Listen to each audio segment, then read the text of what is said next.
કછાટ અને સુંદરપુરાને જોડતો રસ્તો ખખડભમ વિકાસ ખાડામાં પડ્યો. સંખેડા તાલુકો છોટાઉદેપુર. છોટાઉદેપુર જિલ્લામાં આવેલા સંખેડા તાલુકાના કછાટા અને સુંદરપુરા ગામની વચ્ચેનો રોડ. સંખેડાના ધારાસભ્ય 108 તરીકે ઓળખાતા અભેસિંહભાઈ તડવીનો માત્ર ને માત્ર વિકાસ થયો હોય તેવું દેખાઈ રહ્યું છે.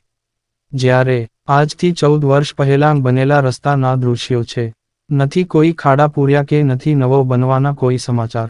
સૌનો સાથ, સૌનો વિકાસની વાતો કરતા નેતાઓ કોઈક વાર આ રસ્તા પર લટાર મારવા તો આવો તો તમને ખબર પડે કે વિકાસમાં ખાડો કે ખાડામાં વિકાસ, કે રોડમાં ખાડો કે ખાડામાં રોડ. હજુ વિકાસના બંગા ફૂંકતા અધિકારીઓ અને નેતાઓ ધ્યાન આપી આ રોડનો વિકાસ કરો અને રોડ બનાવી આ 14 વર્ષથી ટેક્સ ભરતી જનતાની તકલીફ સમજો. રિપોર્ટર રવિ તરબદા, વડોદરા.